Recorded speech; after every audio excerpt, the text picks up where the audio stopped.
Welcome to Good Dates Gone Bad. I'm your host, Lee, and this is my guest. I'm Steven. How are you? And we are glad you came back to join us.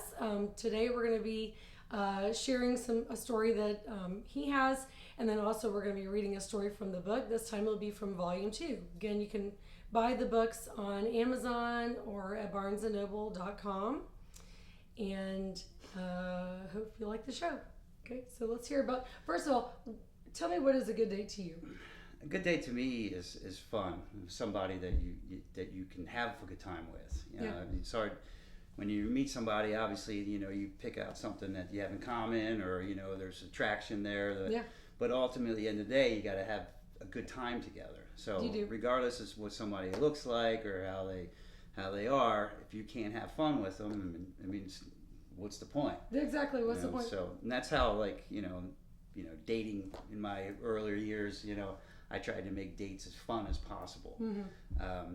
One of the things I always tried to do is, if you saw the movie Naked Gun, how he took Yes. that date and they did everything. They rode bikes, they went horseback riding, they got tattoos, all this stuff. Mm-hmm. So when I would structure dates that I was responsible for structuring, I would try to make it multi-scenes, multi-activities. So you really... So Naked Gun really formed your adult dating. My dating prowess. Okay. And that's the way I thought, it'd always be a good time. So you do multiple things, so you can see somebody in a different light. You're not just sitting at a movie, or you're not just sitting at dinner, you're doing some kind of activity. You usually try to make sure alcohol's involved. That way you loosen up a little bit. Yes. But But not too much. Not too much. So, because you want to remember, or maybe you don't want to remember it. It just depends on the date. Well, what about a bad date? I mean, what would be a reason for a deal breaker for you? A bad date, just a boring person. Somebody who's just not fun to talk to. You have to pull everything out of them. You're on dates, especially in your first date. You're trying to, obviously you have that attraction, but you're trying to pull things out of them that, either to have fun with or to have some kind of connection about. Yeah. So if it's stale or dry or boring, then where are you're you going to done. go from there? You're making an excuse to go to the bathroom and you just leave. Right, crawl out the window or something like that. Well, Or, I've never had anybody ever do that to me before. At least not that I know of. I've never had anybody. The old Irish exit. Ghost me. I have done that before. No. Yeah. Oh my God. Okay, well, tell me about your bad date.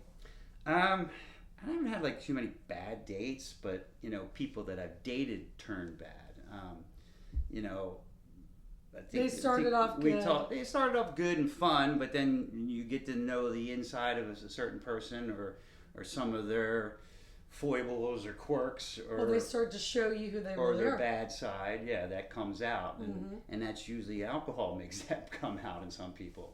So it can be a good and bad. Could thing. be, somebody who can handle it and can have fun with it, and that's one thing. But somebody who gets over the edge, or their whole demeanor, angry, that's, paranoid. That's angry and paranoid. That's the one. Or really weepy. So yeah, so that's not fun. not necessarily a bad date, but kind of a bad dating experience was someone I dated.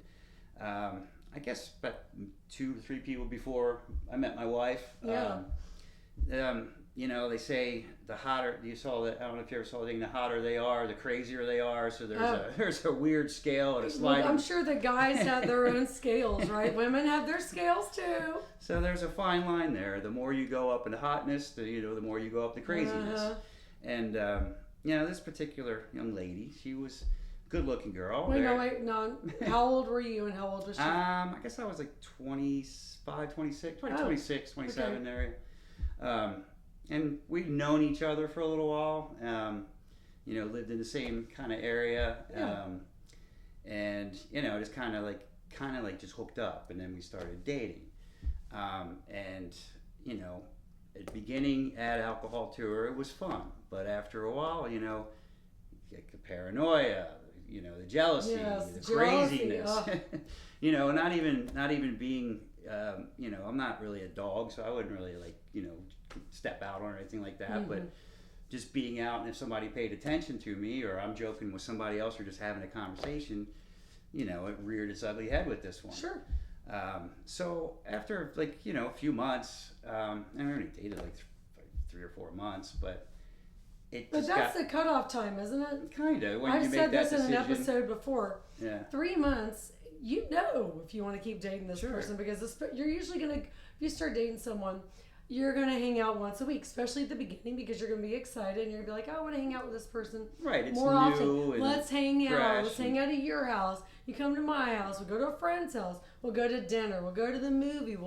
And towards the end, you might dare to go on a trip together, and that's usually the death of the Yeah, relationship. it right? can make or break a lot of So things. 3 months is usually, women have their periods, Yeah, all you kinds start- of ups and downs. And you start to learn a little more about A their little bit more background. about their background. And a little Same more with the about guy. their bad habits. And or- their baggage. Yeah, exactly. Okay, illegitimate children. You find out about all kinds of things. You should meet all mine. So, So, like 3-4 months. the comes alcohol, around.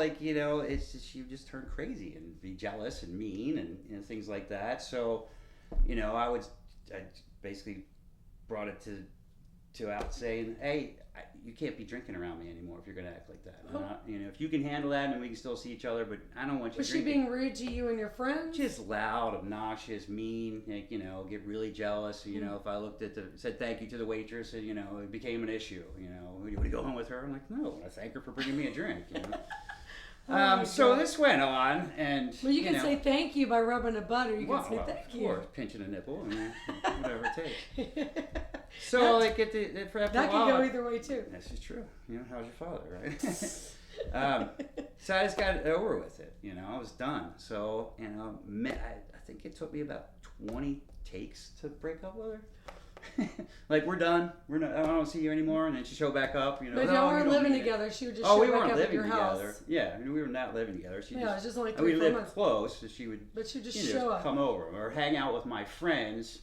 That's how around you me. get back in. Right. You get back in through the friends. Or like when a friend was doing something, like for this one particular situation, one of my good friends was moving, and he would much rather have me help him move, but she inserted herself, and I said, well, if she's going to be there, then I'm not helping. then you're like, bitch, why don't you clean while you're here? Exactly. So, after many attempts to say it's over, we're done, and she'd accept it, and I guess we were out one night, and, in a group, and she was there, and I finally just said, hey, I'll be back. I'm going to the bathroom, and I went out the back, got my car, and drove home. You did the Irish exit. So, and then she called me, I think it was 90 times in an hour, and I wouldn't answer. And I that's just kept definitely a hanging up. turn off. Sure, that's psychotic. Yeah. That's scary. But you never thought to call like the police or Nah, if it got to that, I can take care of myself. I don't want. You just were I don't want to thinking- get physical with you a were woman, just thinking but she's I was thinking this will blowing blow up my over, phone. or at least I can lock my door. But at the time, I lived in a house with a couple other roommates, my friends of mine, and I lived in like the master bedroom, and it had these French doors that went off the back of the house. So I came home after ditching her there at the bar, and I came home and went to bed. So a few hours later, I just felt this weird stare. Felt something wrong, and I look up, and she's just standing there outside the French doors. Oh like my the God! glass So doors. she climbed up the balcony to the second level. Well, no, I was on the ground level, but she stepped out. had to and go around the house, and over a fence because the gate was locked. So she was like breaking and entering. More or less, yeah. But Well, she then didn't she break did break anything. in. Then she broke, I wouldn't let her in. Like, go the hell away. And then she just ended up pushing through the door and coming in. Oh my And God! I'm like, you have to leave. I don't want you here. We're done here, And so she started throwing things at me, and she picked up this metal picture frame and threw it right at my face. I ducked, and the thing went into the wall, like a few inches into the drywall, That's which not would have cool. killed me. And so Or really hurt you. well, yeah. So I had to politely escort her out the front Dude. door, deadbolt everything, lock, and say, Fatal "Look, we're done here." attraction. I feel sorry for her because it's always something not right upstairs, but Yeah, I she don't want tried to to be around. kill you. I don't want to be around that, and I don't want to be murdered. No. I got into a dating situation to have fun and be with somebody, but Yeah, that was a little That frightening. is really scary. Because then she still kept lurking around, trying to like be out on the peripheral. See, I would have around gotten the- a restraining order. It wasn't like scared No, for she my needs life, to stop because if she does that with you, then she'll do more with somebody else because she'll get away with it. See, she's getting away with Yeah. all that. So the problem is that, it's like fatal attraction. Yeah, and it manifests more and more. And the next thing you know, snowballs out of she's trying. control. I mean, she threw that at you. It could have really hurt you. Well, It I could have killed killed you. me. Yeah, for sure. Ugh. And what's funny is like later on, like kind of blocked that out, got away, and I guess a few months later, I started dating my wife now, and we were out at a show, like a concert, and when we're walking in, I can see her, this girl that I used to date, getting escorted out, like that, and with the other guy she was dating at the time, and as they were Well, maybe passing. they got in an argument. Oh, well, I'm sure she's like that with everybody. Yeah. Poor thing.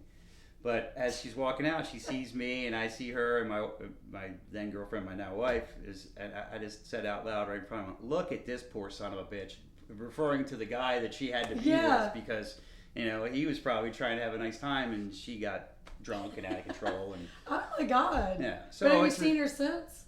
no, like Thank God. no, I haven't seen her. And have you moved? Over 20 years. Where were you living then? I was living in Dunwoody area, And so, maybe she. well, once I hooked up with my girlfriend, now my wife, we were kind of, we stayed in the area for a little while, and then we ended up, moving, out of that area, so Yes. it wasn't anything. And, Okay. and Well, good. I guess this person had moved on as well, and Dude. for the betterment of everybody and of mankind.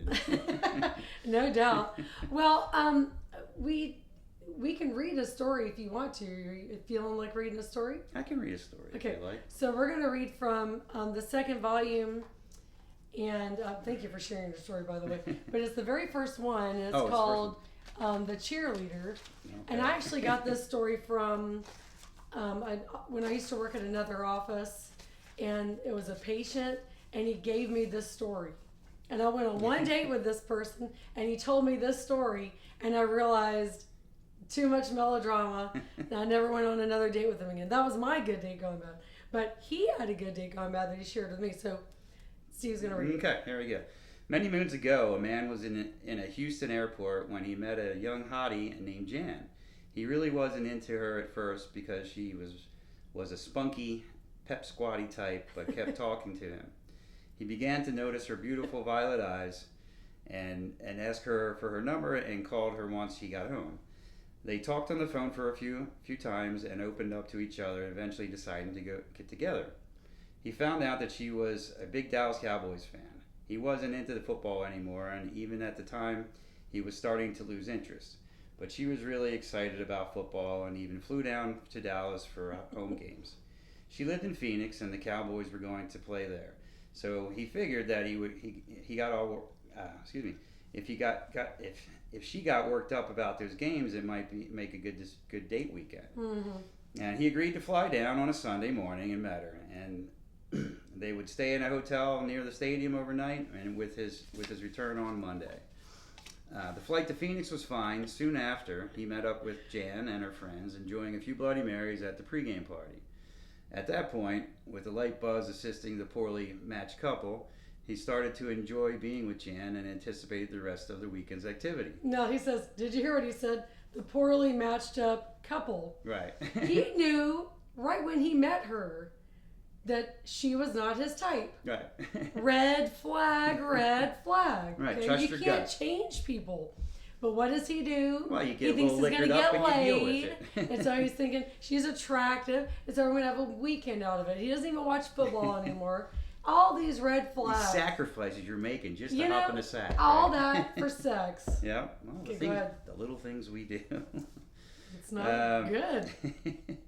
She suddenly excused herself from the party because she said she had to get ready for the game and told him to pick her up at their hotel room in a half an hour. This is when things got weird. After about 45 minutes, he knocked on the hotel room door. When it opened, there stood a Dallas Cowboys cheerleader. Actually, it was Jan, but she had decked out in the authentic uniform, bearing a silver and blue painted face to boot. Really, her face was silver with a huge blue star. He realized some guys might find this incredibly cool, and he he in a private situation would appreciate a woman dressing up.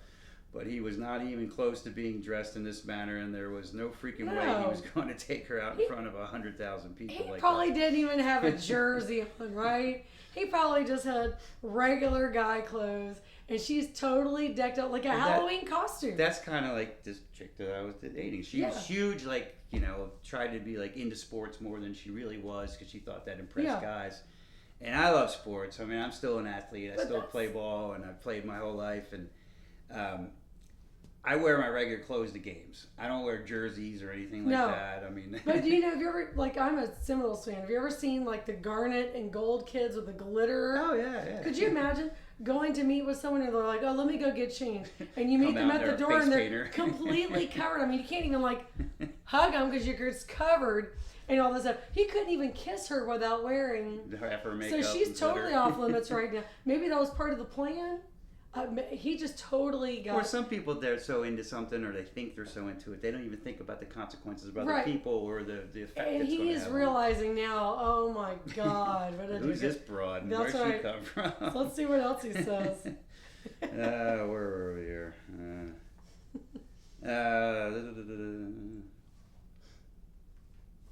Okay, I'm on the spot again.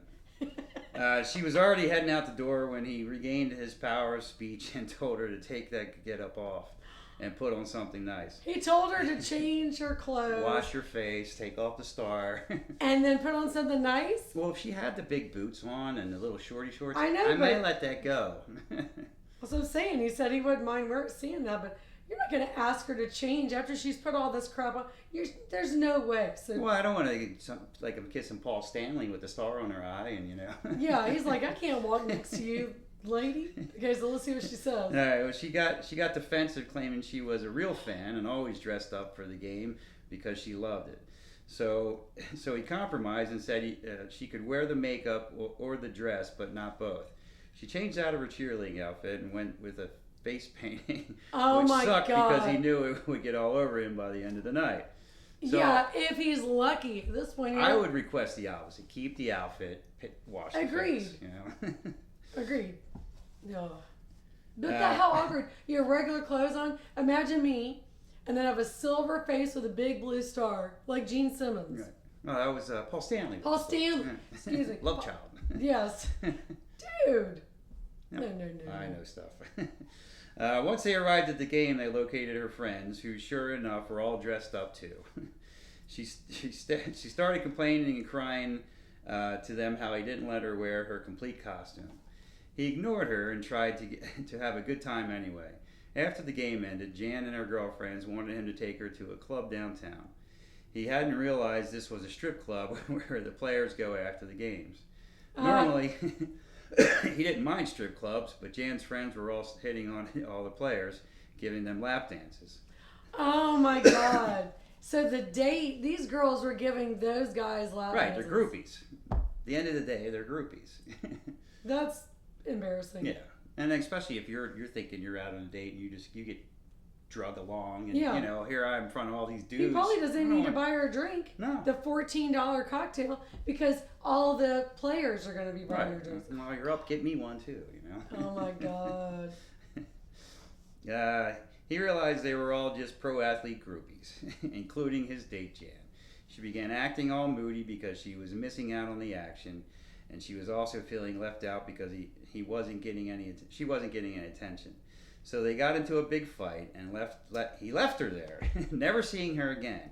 Grateful for first impressions, he recalled the impression of her, vowing to listen to his gut first. Yes. First time around, on a peppy girl, always a cheerleader wannabe. That's right. So once a peppy girl, always a cheerleader wannabe, or something like that. Right. Yeah, he should have listened to his gut. Well, you should listen to his gut, and it's sketchy when if a girl's a groupie, like kind of that, because you don't. I mean, if they take it that far, you don't know what they're going to do. But maybe she thought that he played football or was somebody. I don't know. I've seen the guy. He didn't necessarily look like. I don't know if he looked like a football player. Right. He was kind of big, but I don't know if he looked like a football player. But anyway, that was her. That was his problem. He should have listened to his gut. But Thank you for sharing your story. Absolutely. And Appreciate being here. I appreciate you reading that one from the book, and hopefully everybody enjoyed that story. Yeah. And be sure to like and subscribe the video, and stay tuned for more Good Dates Gone Bad. Here, cheers. Trust your gut. That's right. Cheers. Yeah. Cheers to you. All right.